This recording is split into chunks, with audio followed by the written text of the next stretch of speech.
Olá, gente! Vamos continuar as nossas aulas aí de evolução. Na verdade, essa é a última aula que eu vou gravar para vocês esse ano.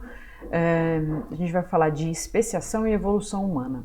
Então, o que é especiação? Veja, o Darwin, ele escreveu o livro, né, o livro mais famoso dele era A Origem das Espécies. Ele mesmo não explicou muito bem qual seria a origem de uma espécie. Mas aí, ao longo dos estudos, a gente tem uma teoria ou algumas vertentes aí de explicações sobre a especiação, sobre a origem de uma espécie.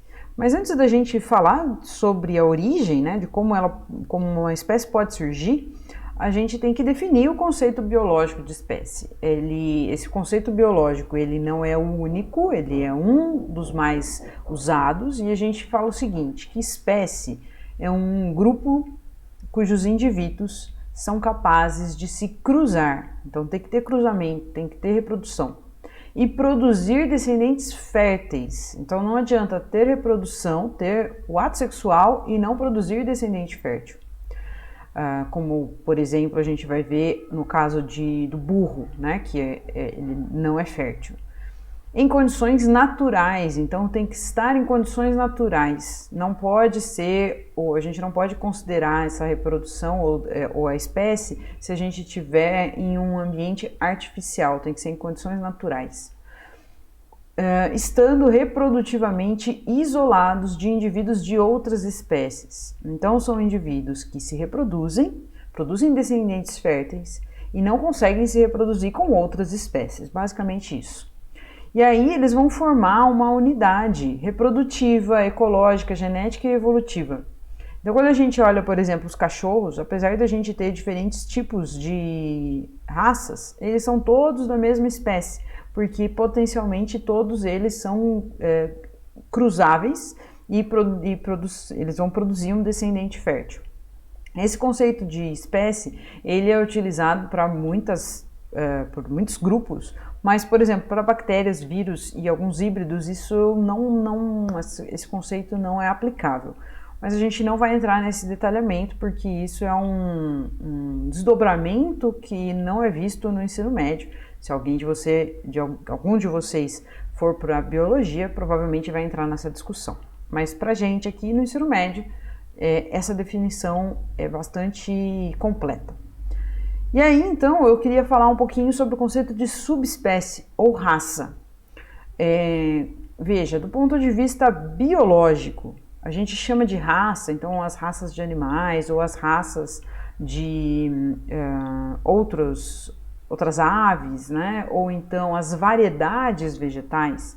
O que é? Né? Seria uma adaptação, quando você tem, né, de um grupo uma ramificação desses indivíduos com uma adaptação para determinados ambientes. Então, por exemplo, aqui a gente tem passarinhos de montanha que teriam bicos menores e passarinhos que vivem em torno do lago que tem um bico maior. Veja, o conceito de raça ou subespécie, do ponto de vista biológico, é simplesmente uma diversidade dentro da espécie.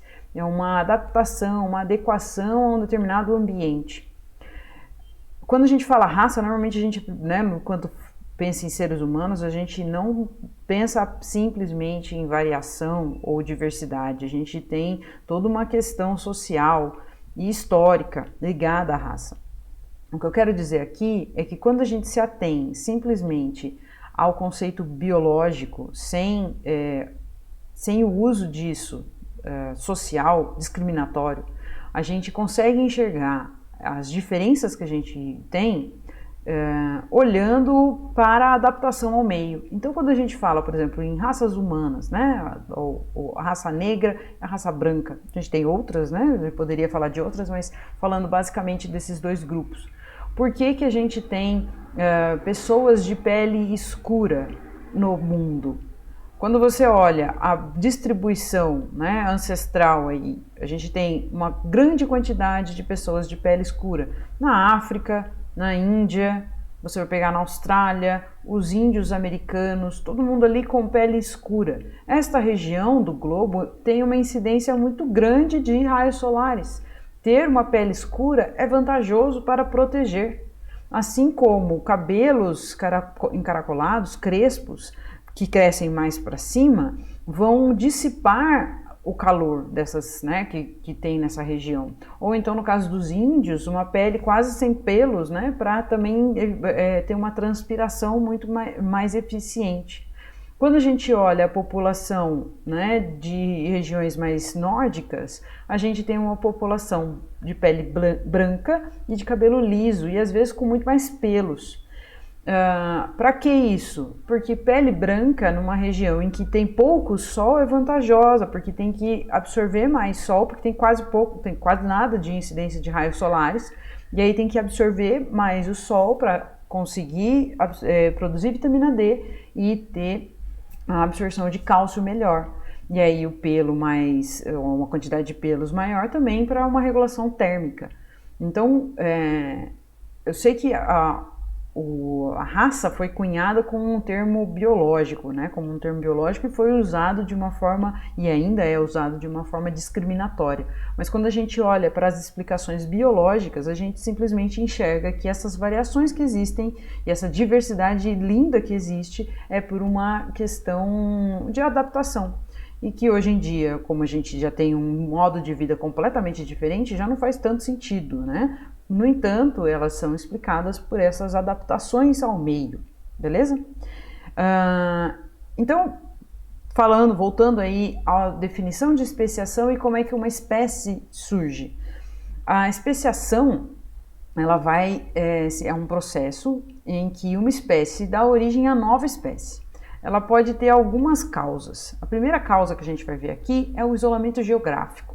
Então, vamos imaginar uma população de besouros em que existe uma variação aqui, ó. Tem uns que são mais esverdeados, outros mais marrom clarinho.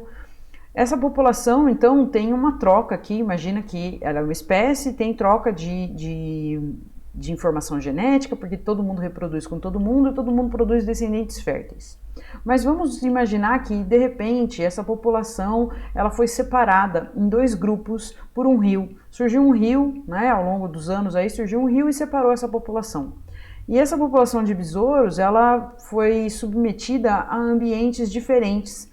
Então, em um lado, a população aqui estava em um ambiente mais verdejante, com uma vegetação mais rica, verde, né? Um ambiente mais úmido. E do outro lado do rio, a gente tem uma desertificação, por exemplo, um processo em que pouca vegetação e muita areia.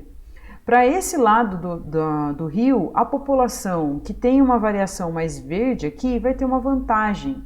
E esses besouros aqui, os verdinhos, vão começar a ter vantagem porque eles estão mais camuflados, por exemplo, na região.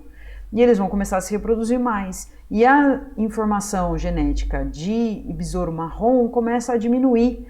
E aí a gente tem uma mudança na quantidade, no perfil genético dessa população.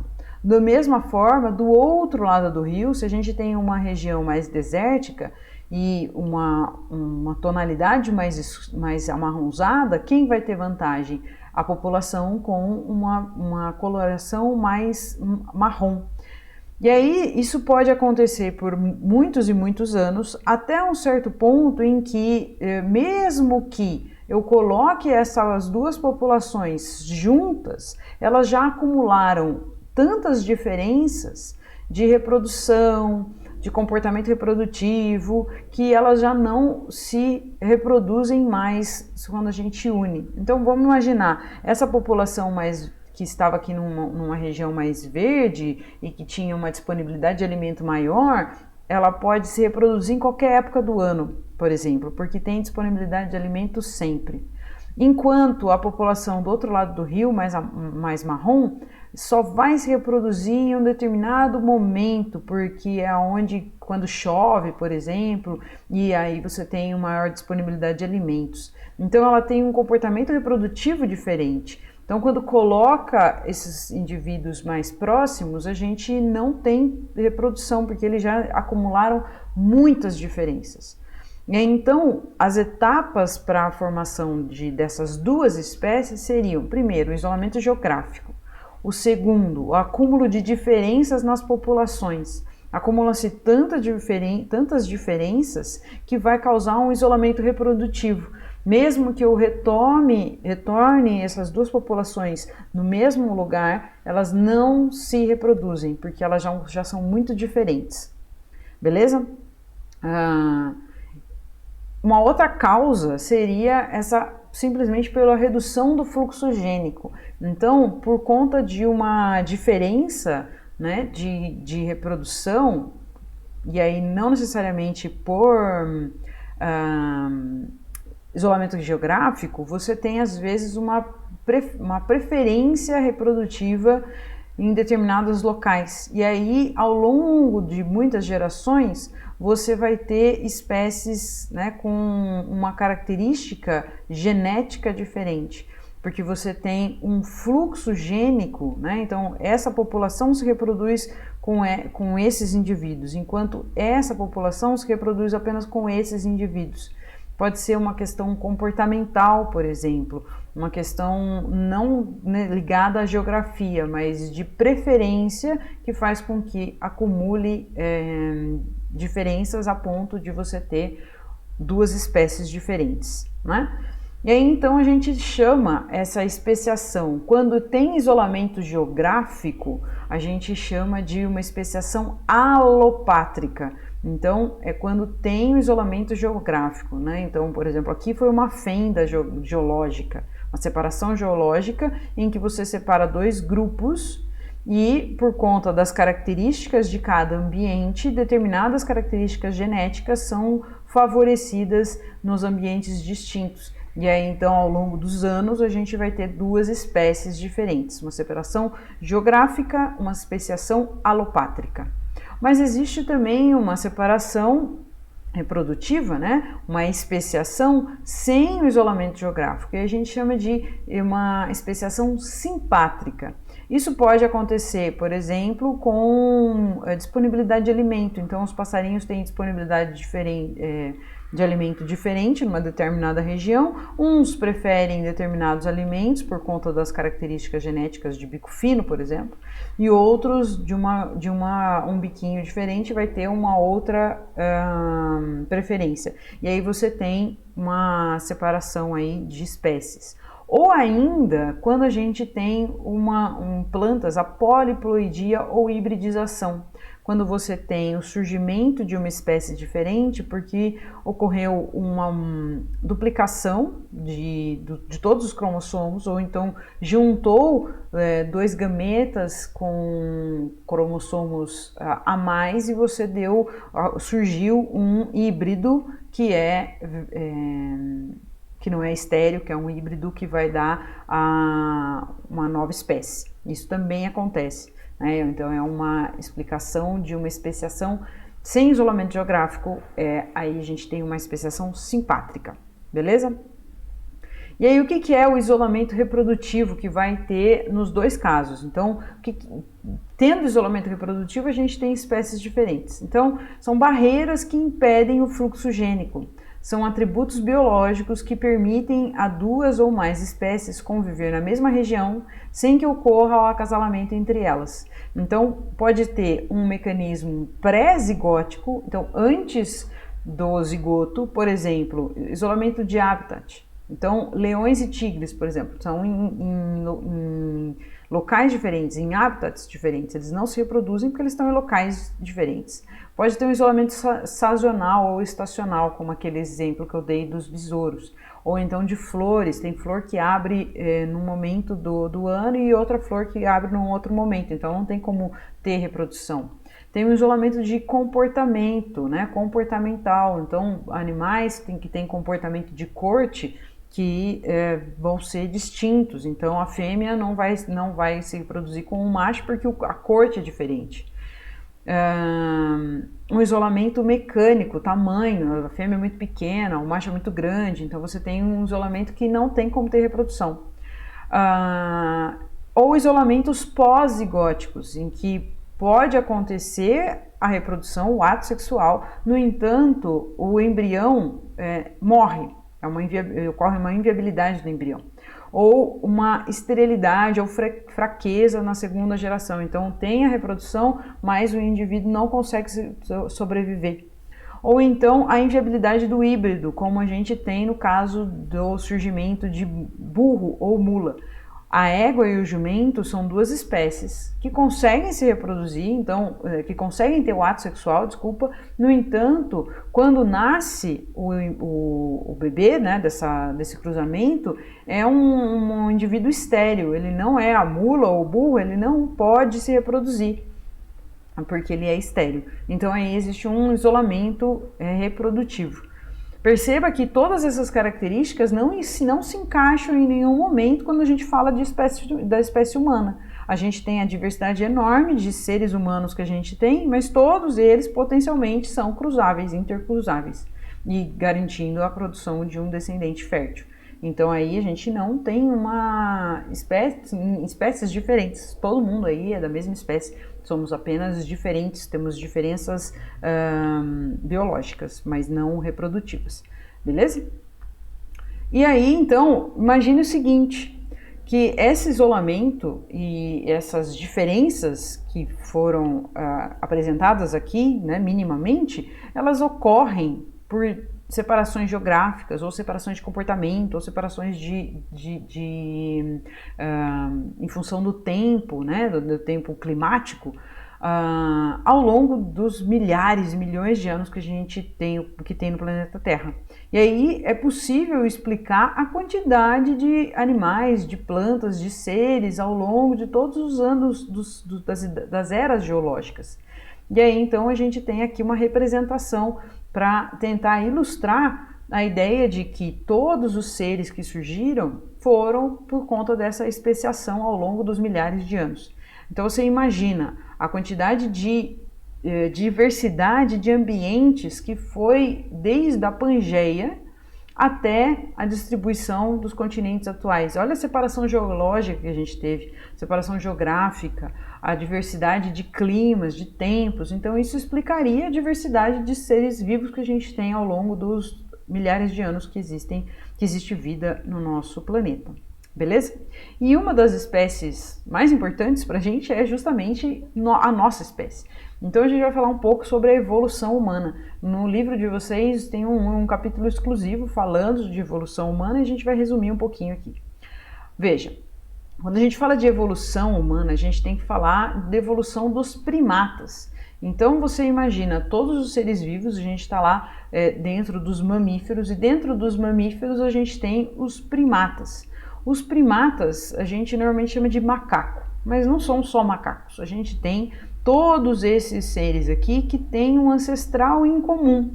Então todos esses aqui estão aparentados. Veja, de um ancestral em comum, lá há mais ou menos 60 milhões de anos, a gente teve o surgimento de prosímios, que são os lêmures e os társios, os lêmures mais conhecidos pelos lêmures de Madagascar, do filme, que são animais pequenos e com cauda, a gente chama de prosímios.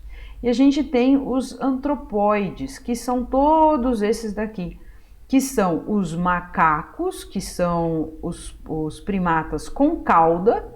Então, macaco, você só pode chamar de macaco aquele com cauda. Então a gente tem macacos do Novo Mundo, que são, esse daqui é o macaco-aranha, o macaco-prego, os micos, né? Macaco do Novo Mundo porque são os macacos das Américas, basicamente. Macacos do Velho Mundo, então aqui a gente tem os... esqueci o nome, babuínos, por exemplo, né? Então são os macacos do Velho Mundo. Então macaco é aquele primata com cauda. E a gente tem os hominioides, que são os primatas, grandes primatas, que são os sem cauda. Então gibões, orangotangos, gorilas, chimpanzés, e nós somos primatas, grandes primatas sem cauda. Todos esses daqui. E perceba que a gente está ao longo aí da evolução, né?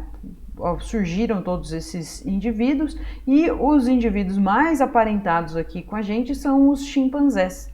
Por isso que às vezes existe uma confusão. Ah, então o homem veio do macaco? Não, não veio do macaco. Nós temos um ancestral em comum.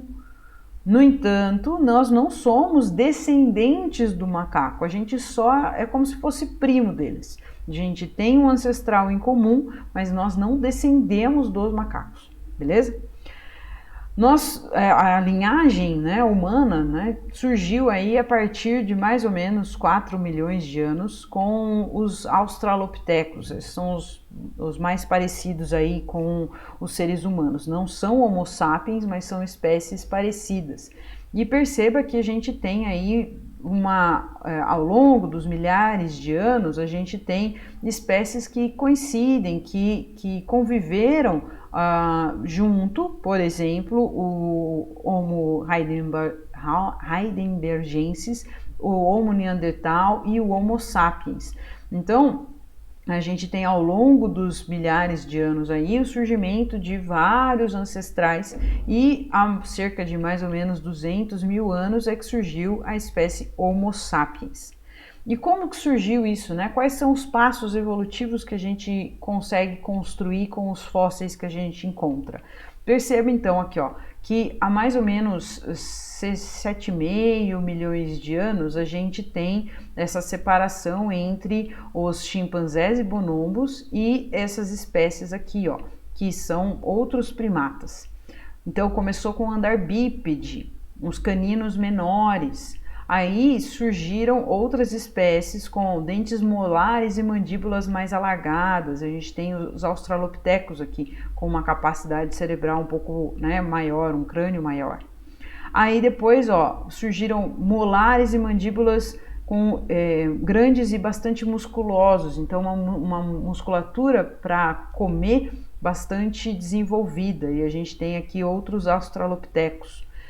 Aí, ó, cérebro maior, face mais vertical, polegar opositor, habilidade de fazer ferramentas.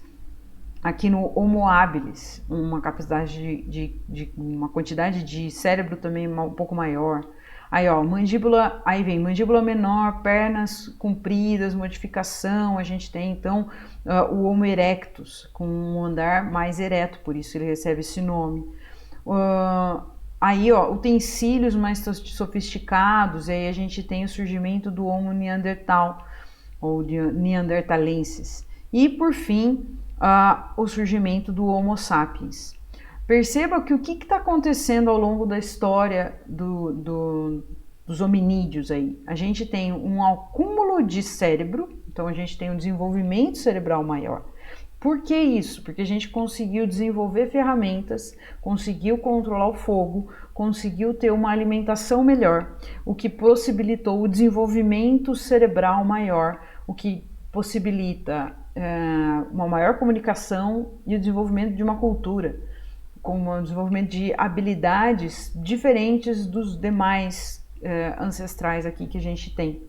Então, foi basicamente a alimentação que propiciou esse desenvolvimento cerebral, que faz com que a gente seja diferentão aí de todos os outros animais. Não é melhor, não é pior, simplesmente diferente.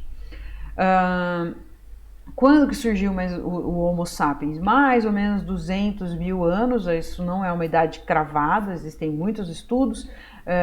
A evolução humana é muito estudada, a gente tem 2 videozinhos aqui mostrando isso, esse aqui do Nerdologia e esse do canal alemão, mas que está em inglês, você pode assistir. E aí a gente tem o surgimento do Homo sapiens na África, com depois essa migração para todos os outros continentes. Então é interessante que o Homo sapiens ele surgiu na África e depois foi colonizando. Existem fluxos migratórios aí e diferentes teorias, mas com certeza o Homo sapiens surgiu no continente africano.